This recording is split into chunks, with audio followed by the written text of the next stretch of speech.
a person could find sanctuary were not as fixed as they are right now. And so I'm looking at how this legal procedures and policies gradually fixes a boundary that everyone comes to recognize.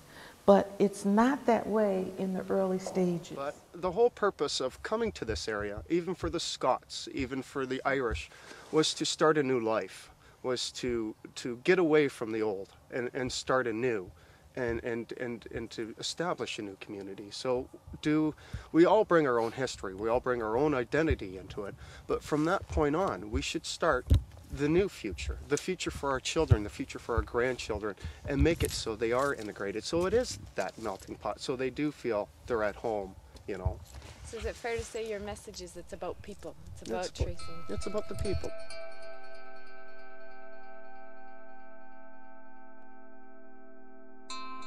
There are a lot of them, actually. You've got, of course, Josiah Henson. You've got Martin Delaney. You've got people such as William Whipper. I've learned about him recently. You've got, of course, Marianne Chat-Carey. Who else? The Chat family, I should say. Well, these would be the key figures, but there are many more. When I was growing up, my mother used to tell all of us, all of her children, that she was not from the United States. Well, that she was born in the United States, but that her people were from Canada. And I dismissed that because I thought it was just, you know, another black woman trying to disassociate herself with slavery in the United States. But in 1992, George Davis from Windsor came to the county looking for his long-lost relatives.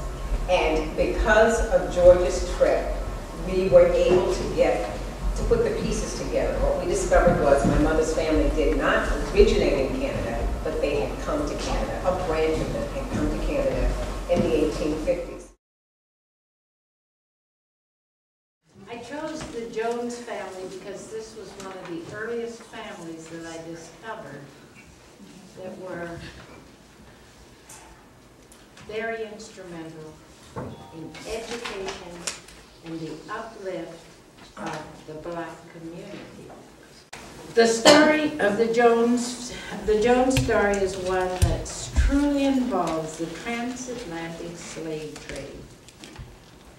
They took an era of exploitation and domination and turned it into a constructive force in the development of our race. I was just finishing up a project writing about this woman, Reverend Jenny Johnson. And so what I'm doing now is really using her as a kind of starting point today to talk about how she fits in the whole kind of promised land framework and also where I want to go from here. So one of my virtues is brevity too. So. Jenny Johnson was Canada's first ordained woman in a full-time ministry. I think this is probably taken at her mission in Flint in the 1930s.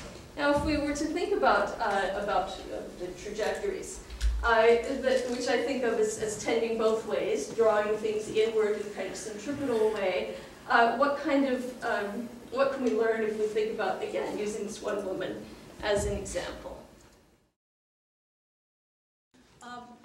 When we started the project in September, when we really got going in earnest, Dr. Bulu asked us to get started with a case study.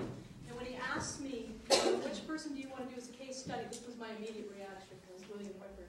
Because this really, for me, has been the key or a lens that has helped me to see the Don settlement in a whole new way. He was such an influential businessman and had such impressive holdings, land holdings and business dealings here in Dresden, that I think it'll be fascinating to hear more of his story. And the educators from the Institute that were involved here, Reverend Davis and his wife, and their stories too. Okay. Our exhibit is entitled, I'll Use My Freedom Well. And we chose that title because when Josiah Henson was traveling on the Underground Railroad on his way to freedom, he arrived at Buffalo and the river, the Niagara River, and had no way of getting across. And at that point, he was spent. He had no more money, and just the clothes on his back, his wife and his 4 children with him. And they saw a captain of a schooner, and they begged for his mercy to let them get crossage on the river. And he said, I'll provide you a shilling, but you have to promise me something. Promise me you'll use your freedom well. And we feel Josiah Henson really did. He was an author, a father, an ordained minister, a conductor on the Underground Railroad, and all of his contributions are why we are here today and why we have this site to honor him and his achievements. That's my part right now. I'm trying to find all the dead in Chatham, Kent. Okay. How does remembering the dead, how does that fit into the Promised Land? Well, we talk about the history of the people. We always talk about the history and what they've done, but where are the people? Where are the actual physical? Like we always talk about Uncle Tom and who he was and what he stood for. But right where I stand now is Uncle Tom. I can take this information back to the council and get all these properties designated under Part 4 of the Ontario Heritage Act, which then protects Josiah Henson for eternity. So to me, yeah, we have these physical stories, but where are the physical people that told, that did these things? Like, it's not a black thing, it's not a white thing. Like the surveyor for Chatham, Kent, Abraham Uredell, famous British surveyor. His last survey here ever done for the British was the city of Chatham. He retired in Chatham, he died in Chatham, but absolutely nobody knows where he's buried. So why don't we find him? Why don't we call that ground sacred? Natives call all their burials sacred ground. Why not as whites and as blacks? Why can't we not call them a sacred ground either? Through time and through passages of it.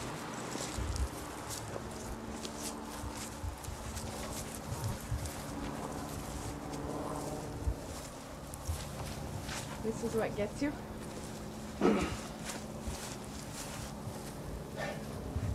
I'm not quite sure the story behind the stones, but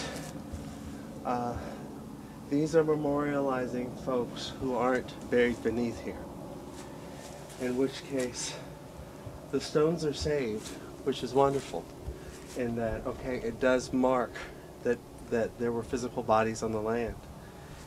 But say if this cemetery, if it had been there behind where the field is, the land, the corn, the wheat, or whatever it is, okay, the circle of life is complete, the bodies have gone back.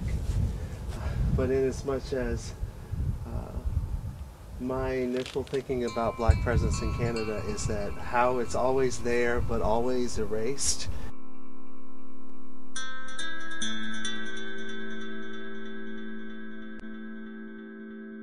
You ought to know your history. You gotta say, no, I don't. You don't. And that's a hard truth. You don't have to know history. It's better if you do. You can live a better life if you do. But how in this 21st century with this medium or whatever medium can you learn to live with history? As you're learning history, that it's not dry dates and facts and people that you don't know about. For what you're interested in, how can you interact with it? Which will be a better experience. Well, that's why I was trying to push the idea of Sankofa last night, because that's the way I really view it. We want to look at the past, we want to recognize what happened in the past, we want to appreciate it now, and we want it recorded